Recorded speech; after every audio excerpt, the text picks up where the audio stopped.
Now to that big Oscars news. Official word this morning that the host of this year's Oscars will be no one. Since Kevin Hart bailed from the Oscars, the awards show is desperately seeking new options, including going without a host at all. This morning, the Academy scrambling to find a new host for the 2019 Oscars. The big question tonight involving the Oscars, who will host? They need me. It's time to review again.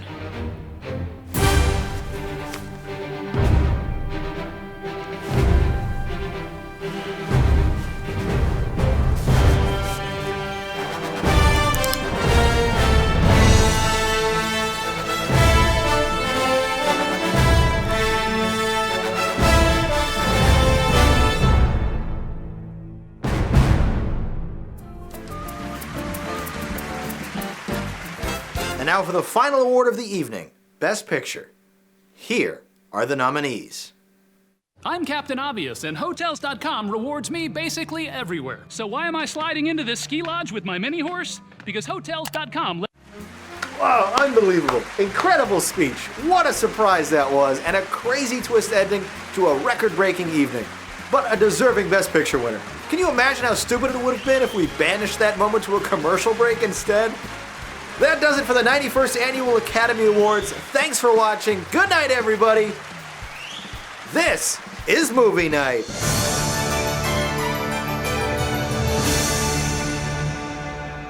Hello and welcome to the 9th Annual Movie Night Oscar Special.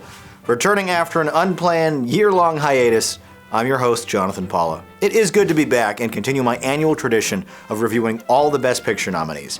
As always, if you enjoy my content, please like this video, share it on social media, or just leave an encouraging comment down below as I still read everyone. This year's crop of nominees is more diverse than ever, but still predictably safe and somewhat disappointing. Literally 75% are biographical period pieces. Nonetheless, we'll begin with my somewhat abbreviated reviews in alphabetical order with Black Panther. Wait a minute, Marvel's Black Panther? The $200 million comic book film that came out a year ago? That was nominated for Best Picture?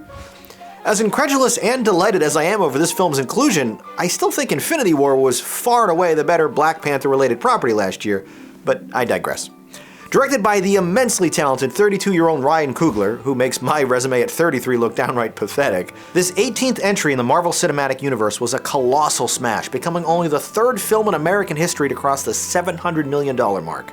It also scored an impressive 7 Oscar nominations, something this genre hasn't seen since The Dark Knight a full decade ago. Chadwick Boseman stars as the title character, the heir to an advanced hidden kingdom, who must confront a challenger from his past and lead his people to a new future. The PG-13 rated story does a creative and entertaining job of reappropriating African heritage as the dominant culture on the planet. In essence, it's perfect wish fulfillment for all black minorities, and sends a powerful message to people of color that they too can have superheroes with fancy gadgets to root for. Indeed, Black Panther introduces us to Letitia Wright's spunky and innovative character, a 16-year-old who is now the smartest person in the MCU, an impressive feat considering Tony Stark and Bruce Banner are revolutionary scientists in their own right. The technology she helps introduce in a very James Bond Q-like scene is undeniably awesome, but it also removes any semblance of tension during the action sequences, since Black Panther is effectively invincible. Everyone in the cast, including Oscar winners Lupita Nyong'o and Forest Whitaker, do an excellent job, but it's Coogler's frequent collaborator and the impossibly handsome Michael B. Jordan who truly steals the show. His portrayal of the scorned villain Killmonger is as fascinating as he is sympathetic, despite his propensity for cold-blooded murder. Jordan's dynamic performance elevates him to the top echelon of all comic book baddies. The 134-minute feature contains brilliant use of tribal imagery and music from composer Ludwig Göransson. In fact, the movie's entire aesthetic borrows appropriately from African culture, from the costumes and hip-hop soundtrack to the hairstyles and language. Although it falls into the familiar pitfalls of many origin stories, and the climax feels a bit too small for a film of this scale, Black Panther does deliver some satisfying world building that fans of every color should adore. I thought it was a great experience. Pivoting from jungle cats to racists, let's take a look at BlacKkKlansman. The first film from director Spike Lee to be nominated for Best Picture, this $15 million dark comedy biopic earned over $90 million in proceeds following its fall release in 2018. The film is based on the crazy, outrageous, incredible true story of Colorado Springs' first African-American detective, played by Charlie Watchell, who sets out to infiltrate and expose his local Ku Klux Klan chapter with the help of a Jewish officer, Adam Driver, in the early 1970s. These two leads do a commendable job illustrating the disrespect and anger felt by maligned minorities, but it's Topher Grace, returning to a familiar decade, who truly shines as Klan President David Duke, portrayed here as a particularly milquetoast leader. The R-rated story has a certain Fargo-esque quality to it, from the backwards hicks central to its story to the somewhat bumbling nature of the crime procedural. With solid acting, editing, and cinematography, it's the surprisingly conventional approach that actually holds BlacKkKlansman back. But then comes the ending. After the narrative proper concludes, Lee closes the film with some newsreel footage of present-day racism, namely the deplorable actions from Charlottesville, Virginia, where only one side had very fine people. This hard-to-watch coda is a scathing indictment of President Trump and one of the most powerful real-world footage endings since Spielberg switched to color at the end of Schindler's List. An unbelievable story told with witty performances, amusing moments, and sharp commentary. I thought BlacKkKlansman was a really great film. Third tonight, Bohemian Rhapsody. Undeserving. While I'm all for including popular, mainstream features in the Oscars, Bohemian Rhapsody is not a film that should have even been in the discussion. This musical biography by accused sexual assaulter Bryan Singer was a surprise hit after its October 2018 release, scoring an incredible $800 million in profit. The $50 million production shares the story of the British rock band Queen and its late legendary lead singer, Freddie Mercury. Small screen star Rami Malek donned some ridiculous-looking prosthetic teeth to portray the infamously flamboyant virtuoso. His overstated overbite notwithstanding, Malek truly does become Mr. Mercury and seems all but poised to take home the Oscar.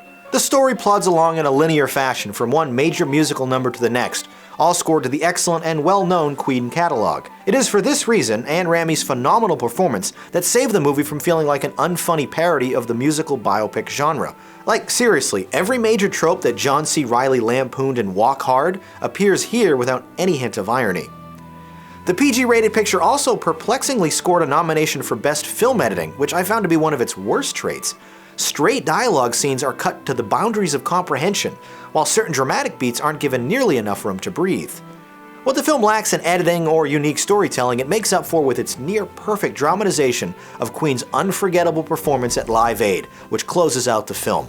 While Singer definitely deserves credit for such a meticulously crafted sequence, fans can just watch the actual Live Aid performance on YouTube instead, making this entire sequence feel rather pointless.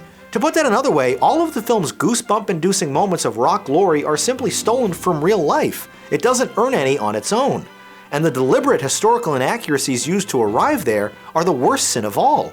It's one thing to fudge timelines and condense moments to better fit the 134-minute narrative, but to suggest that Freddie's AIDS diagnosis was the basis for his decision to perform at Live Aid when he didn't actually find out he was sick for another year, it is disingenuous and unnecessary.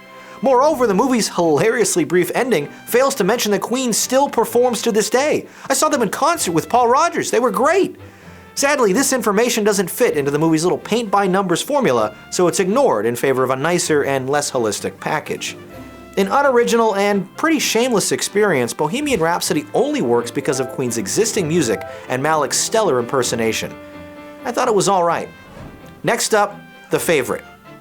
Undeniably fascinating. Based on true events, this 2-hour historical period-era comedy drama earned some 5 times its $15 million budget after its Thanksgiving Day release in 2018. In early 18th century England, a love triangle and rivalry forms between a frail queen, her close friend, and a new charming servant. The film's trio of immensely talented leading ladies, Olivia Colman, Emma Stone, and Rachel Weisz, all excel in their particularly interesting roles. Colman convinces as the sick but headstrong queen. Stone is delightful as a flirty manipulator, and Weisz is excellent at portraying the subtlety of her dissatisfaction. The key to all great performances, though, is an excellent script, and the original R-rated screenplay is filled with bickering banter, period-accurate vernacular, and plenty of dramatic irony. The framework of this story is brilliant in the way it allows, or even forces, the viewer to shift their allegiances from certain characters as we learn more about them. It's an unpredictable experience, to be sure. Yorgos Lanthimos' frequent propensity for super-wide lenses and extreme angles prevent the R-rated film from ever appearing too stuffy or old-fashioned, even if the impeccable art design and costumes are historically perfect. Between this excellent cinematography and the aforementioned costumes, acting, and screenplay, it's no wonder The Favorite scored a year-best 10 Oscar nominations. The Greek director is also my personal favorite of the year. Given its fresher and more modern approach to the centuries-old subject matter, this film feels like something wider audiences actually could enjoy. Despite that embarrassing typo in the title and some hard-to-read font justification during the credits, The Favorite is a captivating teleplay with 3 memorable female performances and a fiercely unique style. I thought it was a great film. My 5th Best Picture review tonight is for Green Book. More than the sum of its parts. This PG-13 rated biopic follows a working-class Italian brute who chauffeurs a sophisticated African-American musician around the Deep South in the early 1960s, encountering various obstacles and racist situations along the way. The 2-hour and 10-minute feature is directed by Peter Farrelly. Yes, the same Peter Farrelly who directed Dumb and Dumber, so it's no surprise how damn funny this film is.